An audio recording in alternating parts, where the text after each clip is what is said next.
Action. You know who it is.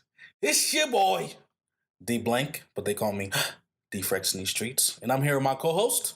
Good evening, y'all. Good evening. Your boy's a little under the weather today, so don't mind my stuffiness and the occasional sneezing and nose blowing, but you know what it is. Your boy, Shawn Daddies. And together we go by the name Soul Palaver.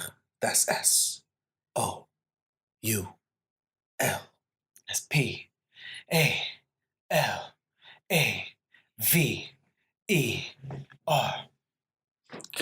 I'm sorry, was that like your new intro you was talking all week about? Nah. It's coming for the February joint, for the whole new revamp.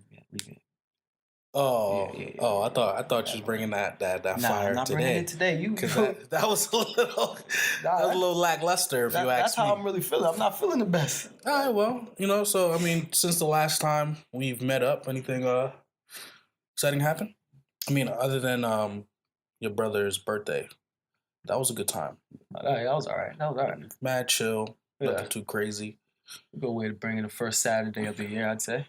That was the first Saturday. Yeah, it was. Nothing, like you said, nothing too outlandish. You def bashed me for looking up furniture. Like there's something wrong with looking up furniture. It was 2 a.m. We were around a bunch of people drinking and into the party, and you were looking at furniture, my man. Yo, so boom, this is what happened before we get started with today's topic. It's like, I embellish it a little bit. It's about 1:55. It wasn't 2 a.m. It was 1:55. Everybody laughed. We just finished playing Taboo. We dominated. I walk by Dev, I'm like, what up, Frex? I tap Frex in the chest. And I see, so y'all can see me on the camera. This dude like this, chilling. I look at his phone thinking he texting a new joint. I'm like, this dude scheming. He was doing worse than that. He was doing worse than scheming, y'all. I wouldn't even have mind if he were scheming. This man was looking at furniture. You old, my man. You old. You looking at furniture? Bruh, you're not understanding, like... Yo, this look good right here. Let me get this. I think you were placing bids? You put in your cart? Listen. What site was that? When you live, you don't even live... If you live by yourself, it don't even matter. Mm-hmm. There's furniture that goes on sale for below the market price, bro. Why wouldn't I get my hands on a side table that cost me $30 and that freaking IKEA is going to cost me like $70? So what site was that? What was that? It was Facebook Marketplace. Oh, what? So you were like trying to place like little bids. It wasn't bids. It's more just like seeing if it's still available. You a clown, bro. But that 1:55 a.m. that. Fam, I look at furniture all day. That was the opportunity. Okay. All right, plus it was a chill moment. We were sitting there. You guys apparently busted us in Taboo. My team was trash, by the way. I just want to put that on the air. Well, what's his name? Pot Sauce. Shout out to you real quick, though. Your sauce is good. That man is garbage. Fam. That man was the worst Taboo player I've seen in my life. And we had some bad players. He was dead. It got to the point he was trying to mouth what the card was. Like our team wasn't lit. Right in front of us. Like, bruh. Dude trying to do the Grim Reaper doing like Michael Jackson walk steps like a zombie. What was the word again? What was the word? Reaper. Yeah, Grim Reaper. Yeah. How are you walking like a zombie? How's that even what? How are we gonna get that? How are y'all gonna get that? Fam, what was that joke that your brother said? What did he say? When he was trying to get the word oxymoron. Oh man, because y'all know Jamel Sawyer. Jamel paralyzed. Yeah, so he's paralyzed, right? And he's in a wheelchair. And my teammate's word was oxymoron. So he kept saying... He looked at Jamel. He's like, Jamel. Jamel is one. Jamel is one. And so I shot out the word miracle. So actually, let me put this in perspective. He said if Jamel could do this, if Jamel could walk. And I was like, oh, miracle. And that's not the right word. The niggas is shouting out other things. Obviously, if you're talking about Jamel could walk... The word was oxymoron. I'm just like, yo. Say so many things. Fam. Adult child. Jumbo shrimp. Biggie Smalls. Climb down. Small crowd. This man decided to say, you look at Jamel. He was serious. If he can walk. Jamel is what? Yo, and then when he told us oxymoron, we lost our minds. Yo. Oh, Good Saturday. Another question that not question, statement that you made when I was leaving. I brought my bottle with me, and I decided to bring my bottle back home, which sparked somewhat of a small conversation as far as, is it so wrong to bring liquor and then bring it back home with you to somebody else's function? Y'all tell me. Y'all tell me. Because you know my answer, and I'll tell the viewers. I think that is just. I think that's corny. I think it's corny. I think it's just like cheap. I don't know. I just feel like my man's there. He brought the bottle for everybody. Just leave the rest of the bottle there. Okay, so my question is this: I agree half-heartedly to your statement. Okay. Now, if I'm bringing like Henny, right? Mm-hmm. I'm not bringing that back home. I already know what Henny's about. I don't care.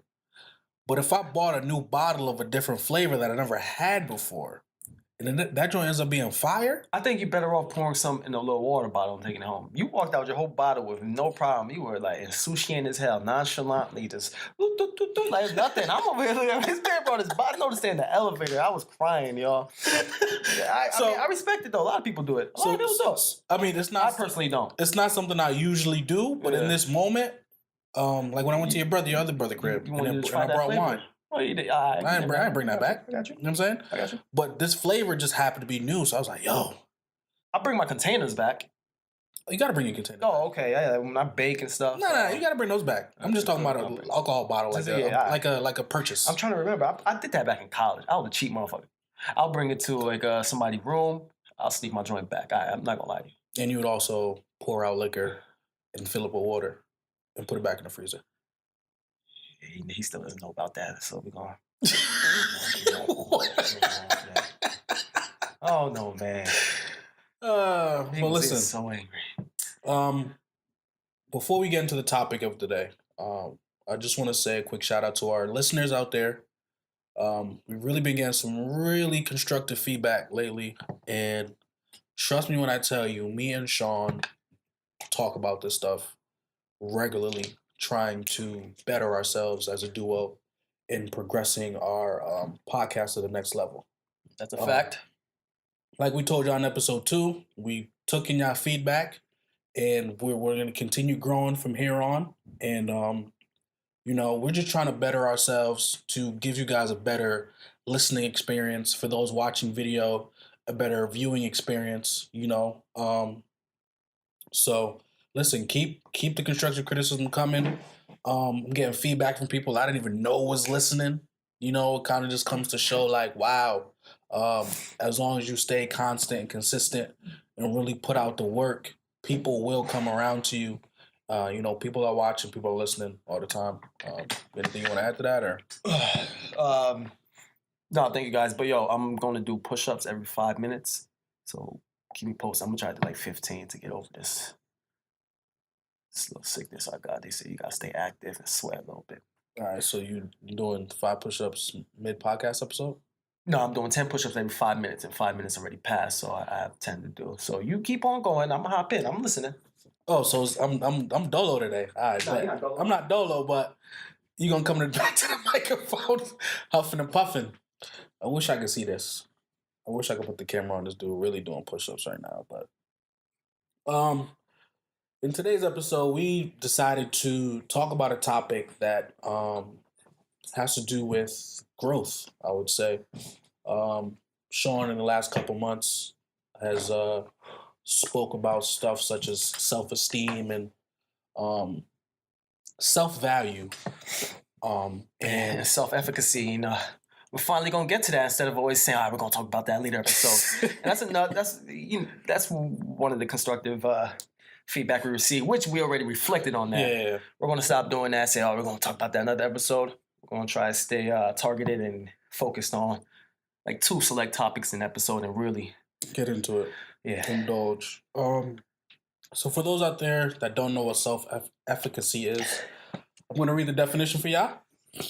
Damn, I only did 15. I'm tired. All right. My sickness. All right. Oh, yeah, go ahead. Gotta get that out. So self-efficacy is an individual's belief in his or her innate ability to achieve goals. Mm-hmm. Can you put that in layman terms for the people out there, Mr. English teacher? So basically, feeling confident in what you do, in particular, anything you do. So whether it's just be in relationships, feeling good about and confident about how how you are with your spouse, or in writing, feeling confident about your writing, in dancing. What are some other casual things that you might do daily? Just anything, anything. It's not just a blanketed statement, generalization feeling, but it's in targeted areas, because you can have self-efficacy in writing, high self-efficacy, Mhm. but then when it comes to dancing, you don't. You don't feel confident in what you're doing and the experiences you've had. Got you. So it's more so what you would say to the people out there is a sense of strong confidence in a certain thing that you do every day, Mm-hmm. basically. And Okay. here I have the pioneer of self-esteem, Nathaniel Brandon. I quote, he mentions how, and places emphasis on how self-esteem is an experience, right? And self-esteem isn't self-efficacy. Self-efficacy is like a branch of self-esteem. You need to have some high self-efficacy, and that could lead you to high self-esteem. They say self-esteem is more being, self-efficacy is more doing. Exactly. And it is a particular way of experiencing the self. It is a good deal more than a mere feeling.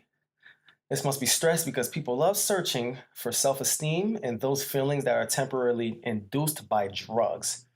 It involves emotional, evaluative, and cognitive components, meaning emotional, personal feelings, and dealing with like yourself and how you handle certain things. Evaluative, looking at things that you do and just judging its value, and looking at people or anything in your life and judging its value. And just cognitive components, meaning just gaining new knowledge and being able to understand its meaning, assess what it means, and actually applying these things into your life as well.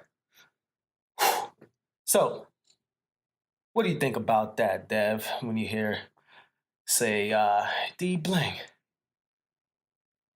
you have high self efficacy when it comes just being yourself and going out, not caring what others say, and dressing and being unique?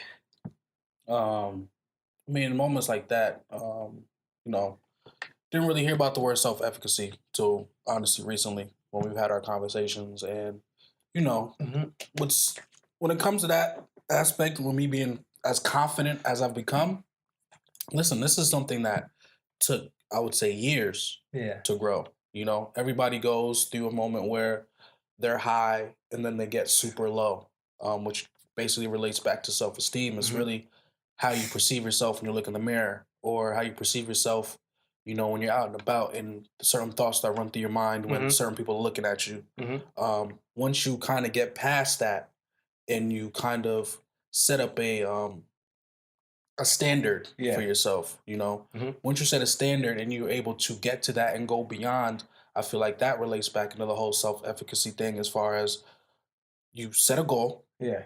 you took uh you took what you were able to do and get to that goal, and then go beyond because you believed in yourself to be able to achieve that. And that's imperative, believing in yourself, man, because one of the cons of not having like of self-efficacy when we don't have it is just fear, plain old fear, and we try to escape reality and what people perceive of us, what we can do or we can't do, and sometimes we have to get over our own hump. We create these own barriers and obstacles in our head, Facts. and that's the big issue there. We undermine our own self-worth, and we sabotage ourselves. Which is true, but I mean, you know, the biggest judge is yourself Yeah. at the end of the day. Hmm. And you know, as much as people want to deny it, your peers Yeah. do, in a sense, have some kind of control over the goals that you set as an individual. Because How so? I feel like there's moments where let me think of an example real quick.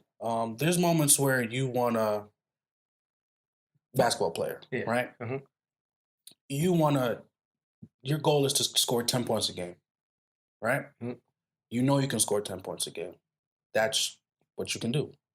But your peers around you can kind of influence you to be like, nah, I'd rather, like, yo, my dude, you got to score 20. And at that point, now you're setting the bar higher Yeah. than you anticipated, because your teammates around you are influencing you to raise it to 20 instead of just staying at 10, or even meeting them halfway and going to 15. you know? So I have to contend that because that's exactly what Nathaniel Brandon says. What what creates low self esteem in people and low self efficacy in your production or whatever you do. Because he says specifically, you when you people there are other people who there are other experts, quote unquote, who also study self esteem, and Mm-hmm. their argument is self esteem is governed through others' perception, or self esteem comes from others' view of you. And Nathaniel Brandon brings up a valuable point and contends that because he's like, how does that self esteem then? Self esteem is within yourself. You Mm-hmm. need to be proud of yourself. If you're letting others govern your life, that is not self esteem because that's coming from somebody else to give you happiness. You need to be proud within yourself. So if you're proud that you could drop 10, you shouldn't worry about them over there telling you to drop 20. If if your goal is to drop 10, that should be your goal. Who cares what they say? Yo, you could drop 30, drop 35, because when you don't reach that at the end of the game, they're gonna make you feel bad. That's not high self-esteem there. And then your self-efficacy now is lowered because you're gonna think, wow, I didn't achieve the goal that they put up for myself. So that's why I'm only contending that, because I think self-efficacy comes from what you feel good at, what you feel proud about, and what you personally know you could do, and achieving that goal. I mean, but in the same token, I mean, even though I'm able to achieve that 10 points, you know what I'm saying? Mhm. Like, I do feel good about achieving that 10 points. You still down the line can still feel some type of way of not being able to achieve the 20. You get what I'm saying? I don't. Because To be honest. because your self-esteem is still you're still confident when it comes to self-esteem. Yeah. You're confident you can score those 10. You know you can score that 10. But even though your peers want to just go at 20, you still feel like, dang, I could try to score 20. But that doesn't necessarily affect your confidence. It more so in my eyes kind of boosts it to want to go to the next level, because Good. then when you get to 20, your confidence is that much higher, which relates back to me saying peers can influence, Okay, I got you. you know what I'm saying, Mhm. how you go about scoring that 10, scoring that 15, scoring that 20. I see what you're saying. I'm thinking you say feel some type of way with a negative connotation. That's where I hear feel some type of way is negative, because No. you're right. They can motivate you to score more. And if you have high self efficacy, you are going to try to score more. People with low self efficacy in what they're doing, they have the attitude like, oh man, I can't score that much. But you're basically saying, yeah, I'm going to try to do that. Yeah. And if you score the 10, you're happy. If you don't get the 20, you're like, all right, next time I'll get it. Yeah, okay, fair. That's what I'm saying, fair. as I far got as, you. them having influence on, I got you. you know what I'm saying? Yeah. So, to me personally, when I was looking up self-efficacy and really looking into it and indulging, I would say that as confident as a person I am, I do lack in certain Oh areas. shit, I'm behind. So, um, I just want to say that, in 2018, it was really a year of a lot of trial and error for me. You know, there were moments where I just didn't have the drive to do certain things. And even though I was looking forward to doing something, or I'd set my mind to want to do something, when the time came, I would never come around to doing it. And 2018 really made me open my eyes to the type of person that I am, as high as my confidence is, my drive doesn't match that. And that kind of holds me back from succeeding in certain things, as far as pushing my brand, as far as who I am, or doing certain video edits, Mhm. or when I was interested in doing music, in education and stuff like that. So And that's important because your action needs to be aligned with your purpose. Your purpose is to push your brand, do the podcast, these other things. And like you said, you had high self-esteem enough to even propose these ideas and get started on them. but I never had the drive to finish. Yeah. And what I've noticed that I have to, I don't know if it's something hard, but it's something I've said. I don't know if I've said it publicly, but I've said it to a couple of people. When it comes to a project like this, Yeah. you kind of need that second person or third person there to kind of be like, "Yo, fam, what's up?" You do. You know what I'm saying? You kind of need that team, quote unquote, behind you to push to be like, yo, fam, like, what's up? Like, You need a yo, team. Absolutely. it's like, for example, one of the social media things we were talking, and he's like, yo, fam, like, what's up? So I was stuck in my ways, is how I post on on Instagram. Yeah. So you decided to take it away from me and do it. Usually in moments like that, I'm like, I perceive myself as a leader, Mhm. um, not one that has a hard time uh giving up control. Yeah. You know, I'll admit that. You know what I'm saying? So when you said, listen, let me take over the Instagram thing, I was kind of like, dang. But then I gave it up because I knew that once I'm able to give up some sort of control, I'm able to move forward and not, you know what I mean, go through the same errors that I went through last year as far as Mhm. not being able to progress forward. And that's growth, man. That's growth. Reflecting and really understanding that you may accept it, but you're not happy accepting it. Sometimes you have to accept some of these negative things about yourself that you want to work on. It's hard to accept it, but once you accept it, that means you're in control. That means Facts. you know what your issue is. You have them concerns about them, but now you can work on them. Some people still don't accept some of the things that people notice about them. They think they're hating this and that. If you don't accept it, how do you know it's an issue and then you won't be able to work on it? You know what I'm saying? I mean, it's kind of annoying when you really can't have conversations with people nowadays about their flaws, Yeah. you know, because I'm on the outside looking in. Yeah. I can only see so much that you put out. And if I'm seeing certain flaws in you Mhm. and I bring them to your attention, why do you feel the need that I'm attacking you or whatever the case may be? Especially if I care about you. If it's really somebody I care about, I'm not attacking you. Yeah. I just see some areas where I think some growth can be made, and some areas where I think will be beneficial if you worked on for yourself. And I mean, dude, it just relates back to, the yeah, whole topic we were talking about, self-efficacy. They don't feel like doing it because exactly. they lack the self-esteem to do it. And I've come to realize like the only formidable foe that's in your way is yourself nowadays. People create these own barriers in their own mind, man. Create these own issues and conundrums within themselves, and then it's volitional. It's on you. It's on you to take control and get over it. Get over it because some of you guys, uh, I know myself. I Mhm. create some of my own issues, and I'm trying to place blame on others. And Yeah. sometimes I play the victim. That's why I'm trying to get better. That's what I'm trying to get better Yeah. at. My girl actually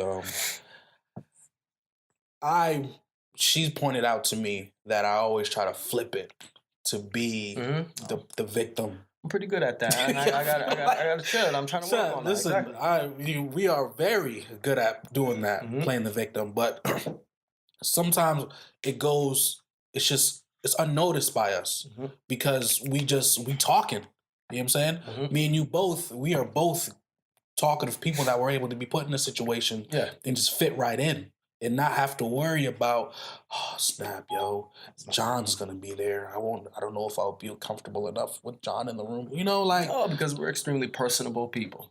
facts. We get And along with others.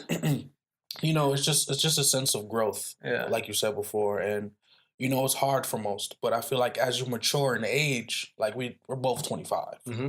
and we've been through our fair share of experiences in life where there's people that are 40 Yeah. that still lack that sense of self-efficacy, that self-esteem, because nobody is there to tell them, hey, listen, Exactly. bro, don't be afraid to take that next step. Exactly. Don't be afraid to look in the mirror and see that you can grow as a person. If you need help, reach out to me. People don't really reach out to their peers like they're supposed to. I'm not afraid to reach out to y'all, even though y'all may disagree with my opinion half the time. But at the end of the day, it's more so having an understanding of the different point of view on a situation, Hmm. and seeing it from their perspective, Hmm. and having a better understanding, and growing from that if you can grow And from the that. thing about reaching out though, sometimes just to play Devil's devil's not advocate. even that play devil's advocate, but just to be real, are people there with open arms to hear others? Sometimes people are so immersed within themselves and what they got going on in their lives, they really don't want to hear what other people got to say. and they probably don't even notice that they're pushing the other person away. I know you've heard many stories where people tried to communicate to others their issues, but people are so immersed within their own excuse my language, within their own issues nowadays, their own problems. They're not open to hear other people. You know, it's very true. Actually, today, as I'm out and about, something that hit my mind as I was just people watching. There's people that you're around that when they approach you, Mm-hmm. their only intent in that conversation is to boost themselves. Yes, exactly. And those are people with low self-esteem, by the way. And it's annoying because I was in my break room the other day, and there was two coworkers of mine in the room. Yeah. And one coworker had said, "Oh, a child does this, Okay. did this to another child, or a child has done this to whatever." Yeah. And the other girl was like, "Oh, well, he's never done that to me." Well, I'm just sitting there like, you haven't had enough experience with this one in particular child Mhm. to experience such a thing. Mhm. So why do you feel like if this girl is spending 20 hours a week and you spend less than an hour a week, why did you feel the need to make that statement Exactly. referencing back to yourself? Exactly. You know what I'm saying? And then you have the other people that It gives her a sense of validation, like I'm doing something you're not. Which in reality, you're spending 30 minutes a day with this child. like you're I not spend 25 hours plus a week. So you're not getting the full, like you're not getting the full, what's the word I'm looking experience. for? Yeah, like the Or- full experience or the full load of what this child does, what he does on the daily. You're getting maybe the child. When did that person, your coworker, when does that coworker deal with that child? The rarely, bro. But like what I mean, like, is it like a certain time throughout the day? This whenever they feel like Oh, coming shoot, in. that person just jumps in. Okay, what I'm never saying? mind. See, I was gonna say maybe it's after lunch It's when a not child no is no no. lackadaisical. It's a difference in what this person does compared to what the other person does. So it's not all the time that this person interacts with this And that child. plays a role too. Maybe the child, maybe that person, like you said, comes in and just reads a book to the child while the other lady tries to get the child, the other man, whoever your coworker is, try to get that child to write, try to get that child to interact with others. So like That plays a massive role, man. Like when I That's talk to really people, good. it's open discussion. I tell them straight up, listen, you can take this information how you want to take it, but I never try to relate it back to myself because I already know how confident I am. I know my value. Mhm. You know what I'm saying? And what's more annoying is these are older people that I'm noticing doing it. Mhm. Me as a young adult, I just feel like, why is it that you have this quote unquote flaw, but peers that I surround myself with, I don't see it as much. And that goes back to you saying you know your value. That goes back to what Nathaniel Brandon was saying about people with higher self-esteem and efficacy are very evaluative. Like they understand these things. So you could look at a situation, be like, I only really need to chime in and boost my ego here, because what do I need that for? Let me just listen and take in what this girl's saying or this guy's saying, whoever your coworker is, and just and offering some advice and feedback. That makes them feel better. Yeah. But Some people just really need that reassurance and that validation nowadays. For what reason? and it's forced. Sometimes it's forced validation when they're like, "Oh, hey, look at this picture.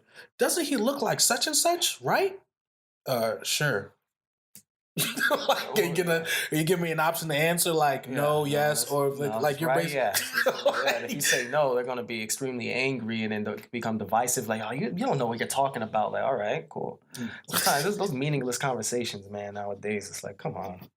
Like I got better things to do for you to just force your way on top of me. And like I said, to really go back to the whole me gaining my confidence. I don't really know when you gained yours per se, but It depends because I don't have confidence in some things. I'm an English teacher, but I still don't like writing and having people. I love writing, but I still not confident enough to let other people read my writing. Like my own students, when I model certain writing for them, I feel like dang, but they love it. When they read it, it makes me feel a little better. I'm working on that. See, I don't have a lot of confidence in many things, but some things I still don't as well. Oh well, I don't really. So that's know. relative. I don't know the category as far as confidence goes. More so, just the confidence as far as to kind of pinpoint it. Um, just you as a person and how you're able to just portray yourself. Do Also, you know? Do you know? work like Just walking around? just you and walking going around, you interacting. Do you know at what point that really was like, yo, this is it? Or like, did you have a low, and then you were like, okay, boom, I'm here now. And you Yeah, just became a. absolutely. Do you know around what time or? I think when I started losing a lot of, well, I can't even say that because I felt, no, I don't think I was the most confident in high school. Um, and maybe that's why I acted the way I did act with my ex girlfriend sometimes in high school, and I was a little punk because I wasn't confident in myself. I could Mhm. be honest and say that um, most of the time. I think when I started losing weight freshman year in college and I was getting girls, that can really boost your confidence, man. Yeah. Men, you guys know that where when you start getting women and women actually think you're attractive, you go out and you go approach women. I started approaching a lot more women, having this casual conversation. And I'm like, wow, I'm a real personal, gregarious guy, and they're attracted to me. And that boosted my confidence a lot. Started working out a lot more. I played football. And now I just have this swag with me. I walk like a ball player, like Jay said. I be chilling, man. And I'm not cocky or anything like that. I'm humble as hell. I think I'm humble. I just be chilling, man. Like when I go out, I don't be like, yo, I'm out here. I don't make a scene, nothing. I just be laid back, cool. It's You the know, type of person I am. I don't know how about you. I mean, there's one I definitely know. A year after, actually, it was right after breakup, relating back to your ex girlfriend thing. Hmm. I also wasn't confident Hmm. in high school, but I was still you. I was funny. We were some funny dudes. That's You it. know what I'm That's the main saying? We were thing. some funny I dudes. make people laugh, so I like that. That helps. That helps. You're right. So the whole interaction with certain people, there wasn't really nothing um, to be ashamed of Hmm. to a degree. But in the back of my mind, I was still kind of like a punk as far as being around her friends. Relating back to the last episode, as far as not really being myself in her group, I got you. and just accepting who I really was, and not having to do this whole code switch. Hmm. Um, and so after breakup, really just I was like at a super low, bruh. You know what I mean? And it also relates back to what you said about getting women. That whole year, I was looking Yeah. for like acceptance, or that's not the right word, but just looking for women to be like, yo, Dev, boo, boo, boo, boo, boo, and just being able to get their number, hang out with them, whatever, bro. Yeah. Just having them around. And then after that following year, I kind of got like a tinkle of my swagger back. Girls kind of started interacting with me more. I kind of more so was working on that, and Hmm. it just came back to me. And I had to realize, like, fam, listen, you can't allow people around you to dictate how you walk out of the house, because at the end of the day, Exactly, and you're it goes by back to the yourself. the high and low self esteem. What Brandon says, you can't let others create your reality, my man. That means you got low self esteem. You have high self esteem. Don't give a damn what people say. It's whatever makes you happy. And let me just reiterate, talking about in high school, my ex, where it- I was myself around her and her family. I meant like I felt like I had like even when I was with her and she treated me well. I think I treated her well. I just felt like I also needed to have other sexual conquest. Gotcha. And I didn't cheat, but I always felt like the need to flirt with others because it gave me that sense of, yeah, that machismo sense, like this is what I should be doing. It's And that was my low self-esteem kicking in. And that's what ultimately sabotaged my relationship because I did do that. Like I flirted and I would just go hang out with girls just to make her feel like, yeah, I could do that. Which in the long run, it's like, I don't need to do that no more, man. What did I do that for? You know what I'm saying? I mean, I can see how you feel that way. I mean, me personally, after the breakup, um, I just want to say I was faithful because I'm a faithful Haitian. But go ahead, Def. listen, black men don't cheat, We bro. don't. We don't. Well, Jamaicans and Haitians, like we said, Jamaican and we Haitians do don't not cheat. cheat. I don't know about y'all black Americans from because y'all like to disassociate yourself. You're like, I'm not Haitian, I'm Jamaican. So yeah, y'all black Americans. I don't know about y'all. Anyways, go ahead, so, D blank. so basically, right? So, now in my relationship, right? In the beginning, what I've noticed I did is when I go out, Mhm. I would flirt with females, knowing that I got a girl back home. But I'm starting to understand that that's not the way to go, because the way I would see it was I was afraid that, because after that last breakup, I didn't have no swagger that whole year. Mm. So it was hard for me to interact with women because I didn't know how to do it. So now I'm in a relationship and I feel the need, or I felt the need more so, to flirt with other women, get their numbers, but don't keep it, just delete it, kind of just like to prove to myself, fam, listen, you good, bro.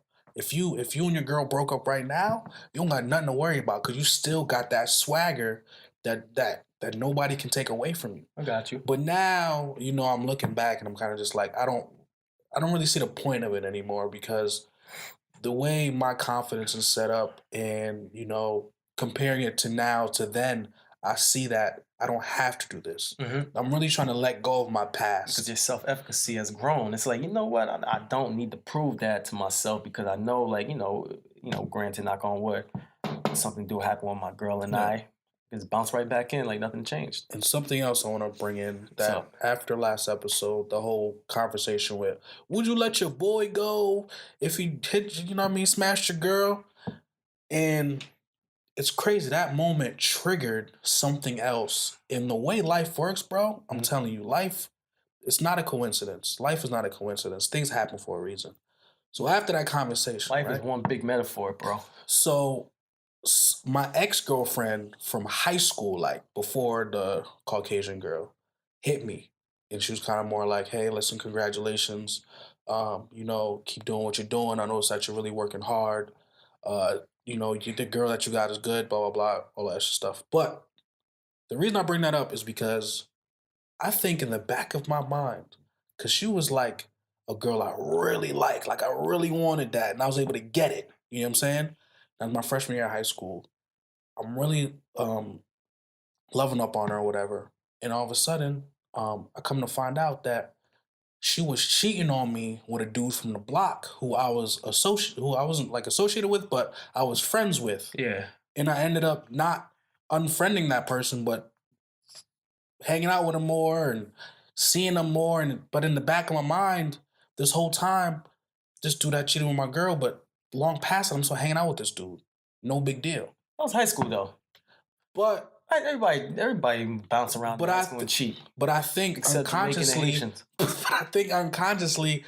that was stuck in the back of my mind. I still do not depart from what I said originally, as far as cutting my friend off completely. My boy would still be. Well, he wouldn't be my boy necessarily from going like a 10 or 6.5. It's kind of like downgrading a nigga. But it just what I'm really just trying to say is reflect.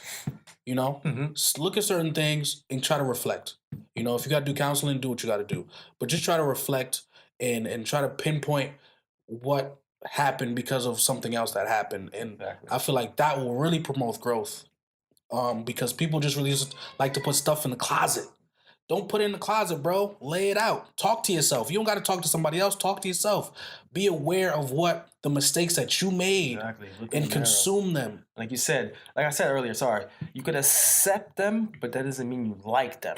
You could accept your flaws, but accepting doesn't mean you have to ultimately like your flaws. You just, accept them, work on them. You know what I'm saying? Be better. That's it, bro. I was watching a great movie too. Now we talking about it, and you know how I mentioned life is like a big message, a metaphor. Will Good Hunting. I don't know if you guys are familiar with that movie with Matt Damon. Matt Damon. I think it's Matt Damon. Will. Ben Affleck, Robin Williams. Well, ultimately, to give you the gist of the movie, Matt Damon is a mathematical genius. He could like crack a lot of mathematical theories or formulas or problems that take others 2 years, but this man could do it in a matter of 15 minutes. However, instead of Matt Damon being one of those 20-year-olds at a prestigious Ivy League school studying whatever he wants to study, he's wiping the floors. He's a janitor at MIT. So by day, he's a janitor, wiping the floors, but by night, he is sneaking in the classroom, solving the formulas that the professor leaves on the board. And people come in the next day, like, who the hell solved this? And it's Matt Damon, Will. Will is solving it. But he's a janitor. Why the hell is this guy a janitor? Why do you think? He's a janitor wiping the floors there, but he's a mathematical genius. And he also gets in trouble a lot. He's been in and out of prison. Self-esteem, self-efficacy. He knows how smart he is, but to the people around him, I just feel like correct me if I'm wrong. I'm thinking it has to do with the whole peer pressure, the peers around him kind of dictating his reality. Exactly. Yeah. If he had that real high self-efficacy and he has it, in a sense, but he does it by himself. He has it in math. Yeah, In math. he has it in math, but Yeah. as far as his whole image, his portrayal of himself in society, it's low. Yeah. As the movie progresses, we learn that because he does counseling with Robin Williams. And we come to find out, like you said, Dev, he was just a Southie. They called them, he was an Irish dude from Boston, like one of the rough neighborhoods. He hung out with like a group of like 3 other dudes. They got into fights often. He's been in and out of prison and foster homes. And he didn't have high self-efficacy in those areas where he let what others thought of him basically govern him and create his reality. And that's why he was always in the shadows, hiding and doing these math problems where he knew he could have been, a great student studying, sticking with one family, not causing troubles.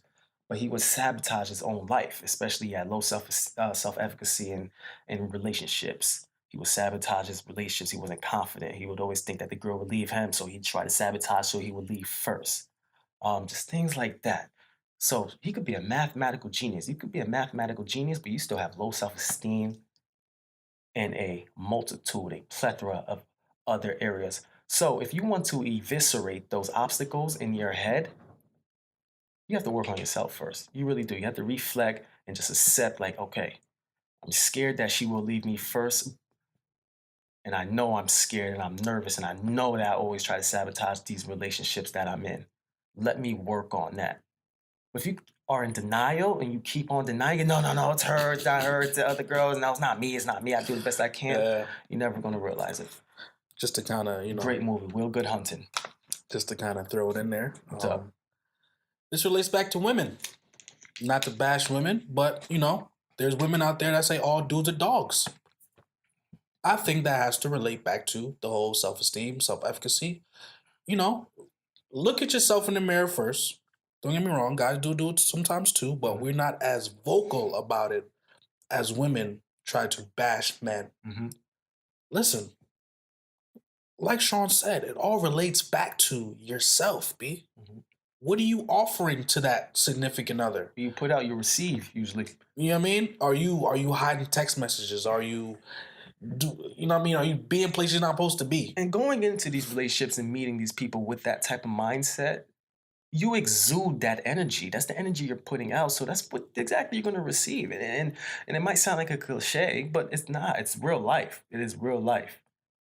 D Blank, I gotta go though, yo. You think we can end this very shortly? It's a great episode. Nah, we good. We drop dimes. We dropping dimes. But listen, my boy Shawn gotta go. I hope you guys learned something today. Learn something. Like, we really try to take the time to really bring y'all some substance. We're not all about jokes and stuff like that. Like, we really here, we're showing growth here. So this might not be the most comedic episode, but I think y'all would like it. And the book I've been talking about, I'm referring to, D Blank, you got it too. Yeah. Nathaniel Branden's actually. The 6 Pillars of Self-Esteem. And he has about a plethora of other, like, I wouldn't call them series, but like books that precede that one. Listen, man, you know who it is. It's your boy, D Blank, but they call me D Frex in these streets. Thank you for listening to another episode of Soul Palaver. I didn't sneeze, yo, or blow my nose. Yo, fam, listen, the energy we was putting out today, that's right, subsided it. That's right. Your body knew, listen, bro, we got to put this real content out. I can't allow you to hiccup anything. That's due. So I said that's due. I meant to say, you meant to say subdue, right? Yeah. That's right. That's what I meant to say. Man, we out, man. See y'all next week.